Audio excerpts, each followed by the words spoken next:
Movie की शुरुआत में हमें दिखाया जाता है कि इंसान के पैदा होने से पहले ही उसका फ्यूचर लिख दिया जाता है और ये सब हेवन में रखी एक मशीन डेस्टिनी एस्ट्रोलेब करती है। यहाँ हम फ्लावर माउंटेन को देखते हैं जहाँ एक डेमोन होता है और उसे अपनी हालाती जिंदगी को बदलना होता है। तो वो ये फैसला लेता है कि वो हेवन में रखी डेस्टिनी एस्ट्रोलेब को बर्बाद कर देगा और फिर उस पर अपना कंट्रोल पाकर अपनी लाइफ की फ्यूचर को डिसाइड कर लेगा। और ऐसा करने के लिए वो एक आर्मी तैयार करता है और हेवन की आर्मी से लड़ने लगता है, लेकिन उसकी आर्मी हेवन की आर्मी का सामना नहीं कर पाती है और वो जंग को हार जाता है। उसके जिस्म के छोटे छोटे टुकड़े अब फ्लावर माउंटेन पे गिर जाते हैं, लेकिन यहाँ पर हमें पता चलता है कि डेमोन के हार्ट स्टोन में से एक मंकी डेमोन पैदा होता है और जब हेवन में इस बात का पता चलता है तो उस माउंटेन पे हेवन की तरफ से बहुत तबाही आती है और माउंटेन की हालत एकदम खंडहर जैसी हो जाती है। और यहीं पर वो मंकी डेमोन ये इरादा कर लेता है कि वो अब हेवन के लोगों और डेस्टिनी एस्ट्रोलेब को बर्बाद कर देगा, क्योंकि उसके लिए वो माउंटेन ही उसका घर होता है।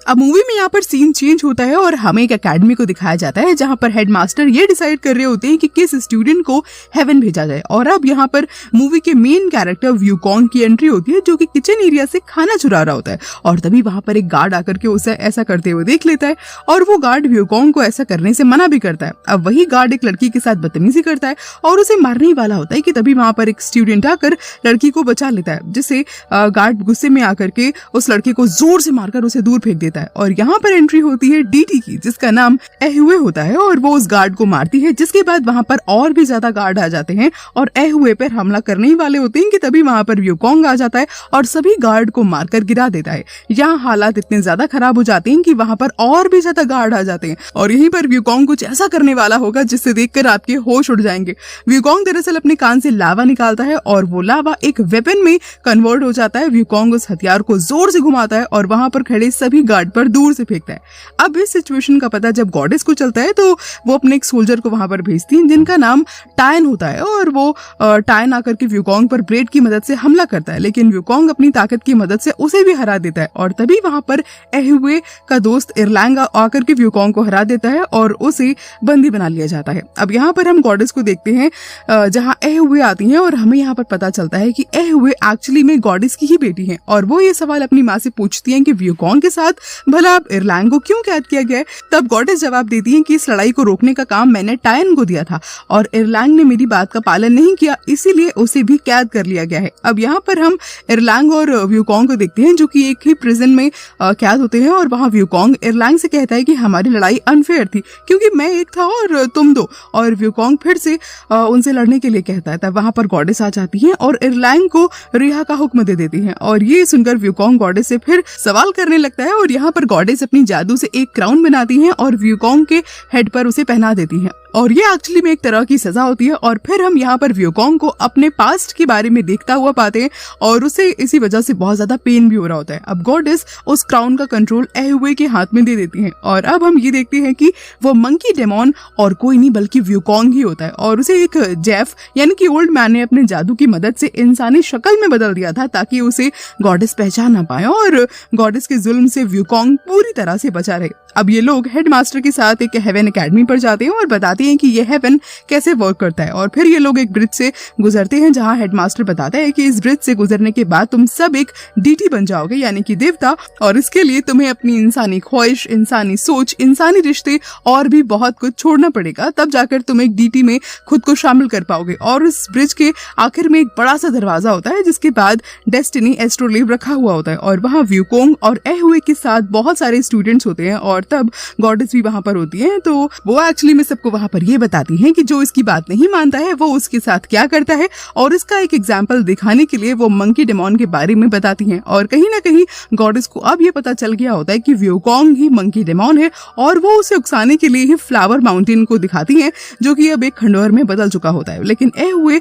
आगे बढ़कर बोलती है कि हेवन का काम तो सबको बचाना है और सबको एक साथ रखना है, तो हेवन किसी घर को भला क्यों बर्बाद करेंगे। और फिर ये सब लोग वहां से वापस चले जाते हैं। इसके बाद गॉडेस अपने सबसे वफादार सिपाही टायन को बुलाकर व्यूकॉन्ग के बारे में बताती हैं और उसे मारने का हुक्म देती हैं। और वहाँ व्यूकॉन्ग गार्ड से छुपते छुपाते उस ब्रिज की चाबियां लेकर के वहाँ चला जाता है, लेकिन वहाँ इरलैंग आ जाता है और अब इन दिनों में वहाँ पर बेशुमार लड़ाई होने लगती है और वहाँ टायन भी पहुंच जाता है और दोनों मिलकर व्यूकॉन्ग पे हमला करना शुरू कर देते हैं। अब इधर एहुए को जब व्यूकॉन्ग नहीं मिलता है तो ब्रिज के गार्ड को लेकर के वो वहां से निकल जाती है और ब्रिज पर पहुंच जाती है, लेकिन वहां व्यूकॉन्ग अपने वेपन से ब्रिज पे तभी जोर से मारता है और वो ब्रिज टूट जाता है और वो लोग फ्लावर माउंटेन की जमीन पर गिर जाते हैं, जहां पर एक क्लाउड डेमॉन इंसानों को अपनी तरफ खींच रहा होता है ताकि वो अपनी पावर को बढ़ा सके। और ये देख करके वहां के लोग अपने अपने घरों में छिप जाते हैं। तब टायन की नजर बाहर एक बच्चे पर पड़ती है जिसको बचाने के लिए टायन बाहर चला जाता है और उस बच्चे को अंदर वो लेकर के जा ही रहा होता है। तभी वो क्लाउड डेमॉन उसे अपनी ओर खींचने लगता है, तब कोई और नहीं बल्कि व्यूकॉन्ग आकर ही उसे बचा लेता है और वो क्लाउड डेमॉन वहां से चला जाता है। अब अगली सुबह हम व्यूकॉन्ग और इरलैंग को एक रस्सी से बंधा हुआ देखते हैं जिसको एहुए नहीं बांधा होता है और वो बताती है कि हमें एक साथ मिलकर इन गांव वालों की मदद करनी होगी उस क्लाउड डेमॉन से उन्हें बचाने में। लेकिन ये लोग एहुए की बात मानने के लिए बिल्कुल भी तैयार नहीं होते हैं। एहुए ये भी बोलती है कि ये लोग एक्चुअली हमें शायद देवता समझ रहे हैं और इन्हें ऐसा लग रहा है कि हम यहाँ पर इन्हें क्लाउड डेमॉन से बचाने के लिए ही आए हैं। और जब व्यूकॉन्ग और इरलैंग इन गाँव वालों की ओर देखते हैं तो शायद इन्हें भी लगता है कि वाकई इन्हें इनकी मदद करनी चाहिए और अब ये डिसाइड करते हैं कि ये सब लोग मिलकर उस क्लाउड डेमॉन को पकड़ ही लेंगे। इसके बाद ये लोग मिलकर एक प्लान बनाते हैं और आर्टिफिशियल सन को क्रिएट करते हैं और उस सन की वजह से क्लाउड डेमॉन वापस से आता है और टायन उस पर फ्रीजिंग गन से हमला करता है, लेकिन इसका उस पर कोई असर नहीं होता है बल्कि इससे वो और भी ज्यादा गुस्सा हो जाता है। उसके बाद टायन आर्टिफिशियल सन में आग लगा देता है जिससे कि उस क्लाउड डेमॉन का जो फेस है वो और भी ज्यादा क्लियर दिखने लगता है और व्यूकॉन्ग अपनी फ्रीजिंग कैनल से उस पर हमला करके उसे पकड़ लेता है और अब गांव वाले सब लोग बहुत ज्यादा खुश हो रहे होते हैं। और यहाँ पर हम ये भी देखते हैं कि एहुए अब व्यूकॉन्ग को पसंद करने लगी होती है। अब ये बात जब गॉडेस को पता चलती है तो वो अपनी कुछ सैनिकों को फ्लावर माउंटेन पर भेजती हैं और वो जो आर्मी होती है वो टायन को वहां पर मार देती है और व्यूकॉन्ग को हेल में डालकर एहुए को वापस हेवन में ले जाती हैं और इरलैंग को भी कैद कर लिया जाता है। और अब हम लोग व्यूकॉन्ग को हेल में देखते हैं जहां उसके साथ बहुत जुल्म किए जा रहे होते हैं और उसकी हालत बहुत खराब होती है, लेकिन उसे यकीन होता है कि उसकी दोस्त एहुए उससे मिलने जरूर आएगी। और जब एहुए उसे मिलने आती है तो उसे बताती है कि तुम्हारा घर वापस से बर्बाद कर दिया गया है और ये सुनते ही व्यूकॉन्ग पूरी तरह से टूट जाता है और उसकी बॉडी राख में बदल जाती है और उसकी स्कार्फ एहुए उठा करके तभी फ्लावर माउंटेन की तरफ फेंक देती है और वो स्कार्फ उसी ओल्ड मैन के पास चला जाता है जिसने व्यूकॉन्ग को इंसान की शक्ल दी हुई होती है। और अब वो जो ओल्ड मैन होता है वापस से व्यूकॉन्ग को जिंदा कर देता है, लेकिन अब वो जमीन पर था तो उसकी सुपर पावर्स उसके पास नहीं होती हैं, लेकिन वहां पर रखा उसका एक बहुत बड़ा सा हथियार होता है। तो जब व्यूकॉन्ग उसे टच करता है तो उसकी पावर्स उसे वापस मिल जाती हैं और वो अपने उस बड़े से वेपन को जमीन में जोर से मारता है और उसे आग निकलती है, जिसके बाद वो वापस से हेवन में पहुंच जाता है और वहां जाकर के दावा करता है कि उसके पास जो पावर्स हैं वो हेवन की पावर्स से ज्यादा हैं और अपने आर्कर से एक आग का तीर निकालकर मारता है और उसके उस तीर से वहां के जितने भी क्लेस्टलाइल गार्ड होते हैं वो दूर जाकर गिरते हैं। जिसके बाद डेस्टिनी एस्ट्रोलेब का दरवाजा होता है, वो उन गार्ड से वहां पर लड़ रहा होता है कि तभी वहां पर टायन भी आकर उसका साथ देने लगता है और एहुए पहले ही डेस्टिनी एस्ट्रोलेब को बर्बाद कर रही होती है, लेकिन वहां पर तभी गॉडेस आ जाती हैं और उसे दूर फेंक देती हैं और एहुए जैसे ही जमीन पर गिरने वाली होती है तभी वहां पर व्यूकॉन्ग आकर उसे बचा लेता है, लेकिन तब तक बहुत देर हो चुकी होती है और एहुए की मौत उससे पहले ही हो जाती है। वहां पर टायन जब गॉडेस से लड़ने की कोशिश करता है तो गॉडेस जो होती है वो डेस्टिनी एस्ट्रोलेब की मदद से उसे वहीं पर खत्म कर देती हैं। इसके बाद वहां पर इरलैंग आ जाता है जिसको गॉडेस ने अपने पूरे कंट्रोल में कर रखा होता है और उसकी ह्यूमन फीलिंग्स को खत्म कर दिया होता है और वो व्यूकॉन्ग से लड़ रहा होता है। जैसे ही वो व्यूकॉन्ग को जान से मारने वाला होता है, इरलैंग के ध्यान में एहुए आकर उसे व्यूकॉन्ग को मारने से रोकती है और बोलती है कि मैं इसे पसंद करती हूँ, इसीलिए तुम इसे जाने दो।